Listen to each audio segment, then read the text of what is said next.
the President of the Republic of Kenya and Commander-in-Chief of the Defense Forces, the Prime Cabinet Secretary, my cabinet colleagues and the principal secretaries and all the senior people here today, good morning. Your Excellency, I don't have a written speech because this contract is a serious thing. And you need to think very through what you have signed. And Your Excellency, on behalf of this team and those who work under you, I want to thank you for the privilege to serve. Among 50 million Kenyans, you chose a few of us, very few in terms of percentage, to assist you in the management of the affairs of this country. Your Excellency, you have a very high expectation of all of us, just like the people of Kenya have. The President of the Republic of Kenya, seated here today, signed a 5-year contract with the people of Kenya, subject to renewal on performance and subject to termination on non-performance. As a Deputy President and Principal Assistant, I can tell you today, the President has no intention whatsoever to have his contract terminated by the people of Kenya.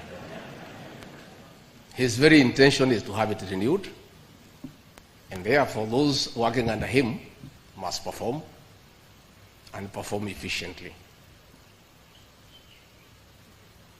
So on a day like this, what I have seen this morning, I'm a bit worried. The day you are signing performance contracts is a very important day because it marks the beginning of performance. Mimi najua ni mzee hii boma hapa ya nyumba kumi hapa kwa hii Ikulu. Nataka nimwambie siri kidogo tu, especially those of us who came with the President from the political space and who are his friends, and we assisted him to become President. Once he gives us a job, that is the termination of that friendship. The friendship with the President will be based on nothing but performance. Performance. And me, I know. Mimi masomo yangu yuko chini kidogo, lakini I know a few things. Mimi, I know my relationship with the President is not based on my 20-year friendship with him, and I assisted him in the campaigning. It is based on performance. And I know if I don't perform, that relationship will be strained.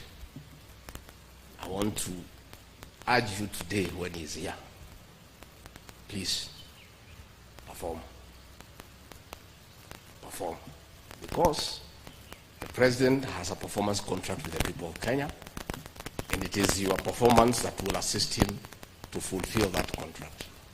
So let us all do what we have to do, and let us be efficient. When I joined the Kenya School of Administration, in those years we were taught the worst style of management is management by crisis, known as firefighting. That is what most of us have been doing. You wait until the last minute, there's a deadline, is when you are running around. Your Excellency, before I call you, I just wanted to comment about one matter. Last week, you took a decision to limit foreign trips by all the citizens that are here to a certain number in a year, which is very unfortunate. That should not have been the case. People should have regulated themselves to travel when it is necessary. But because of the opulence, that all ministers and PSs were out of the country most of the time, the President had to put a stop and say you can only do so much. And sometimes I wonder, why do you have to honor every invitation that you have been given to every country? Your Excellency, at times we have tried to hold cabinet committees, we can't. 5, 6, 7, 8 ministers are out of the country. Some change clothes at the airport from one country to another. That is the truth. Why can't you regulate yourself? If the President was to travel and honor every invitation, he will be out of this country the whole year. You just have to decide what is useful, and other things you can leave to our ambassadors out of the country. Please let the president not limit your travel. Just be responsible. You have a work to do, and the work is here in Kenya. Again, Your Excellency, we have done so much as an administration, but the information is not out there. Our ministers are quiet. They are called for TV interviews, they don't show up to say what they have done. And then the media have a field day because nobody talks for government. I would rather we spend more time explaining to the people of Kenya what we have done in our respective dockets as opposed to travel. And if we have to travel, let's travel up country to where wananchi are and explain what we are doing. I don't think the president will cap your travel out of Nairobi. I don't think he will. I don't think he will. So mimi nimemwibia siri tu kidogo kama mzee nyumba 10 hapa. Nimeona watu wale wamechelewa, nikaona rais unanini ninamjua. Nikaona uso yake nikajua hapa kimeumana. Sababu leo ni siku ya performance contract. Ile siku muhimu sana ya kuja kuweka. Na wewe umefika pale rais anakaa. Tayari amekaa na ndiye rais wa Jamhuri ya Kenya. Wewe umechelewa ukiwa kuona nani? Who else have you gone to see? These are things myself I don't understand. As I said, mimi sielewi. Mimi mambo ingine sielewi. So mimi boss nachunga kazi yangu. Unajua rais tangu uniteue, I've been late in your meeting one day only. Na rais wewe ndio ulinichanganya siku hiyo. Because ulisema utatoka hapa saa 1:30 tukutane airport saa 2, ukatoka saa 12:30. Sasa by the time nimefika nikakuta umeketi. And I was embarrassed because where else was I when my boss is seated waiting? Where else would I be? How do you explain where uko wapi? Rais amekaa, you work for him, he has arrived before you. I don't understand. I don't know how you plan, but hata kama iko traffic jam, hii traffic jam haijakuja Kenya leo, inajulikana tangu zamani. Mimi nilifika hapa saa 1:30, PM alifika hapa saa 1:30 na mkutano ulikuwa saa 3. Not because we have no work to do. Si hakuna haja kuamuka hii masaa na hii baridi tungelala. Lakini tunakuja kwa rais wa Jamhuri ya Kenya who has given us a job, who is very busy. Wewe utachelewa ukiwa wapi?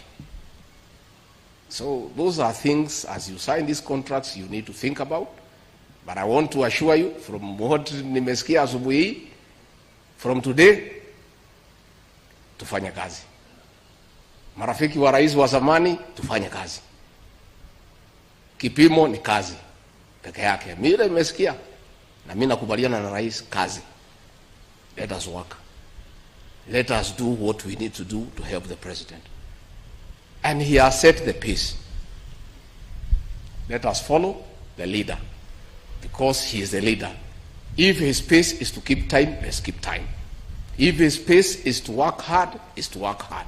If his pace is to go up country and explain to the people, let us go and explain to the people. Mimi nimesema yangu, nitamtafuta individually, pahali niona iko shida nimueleze.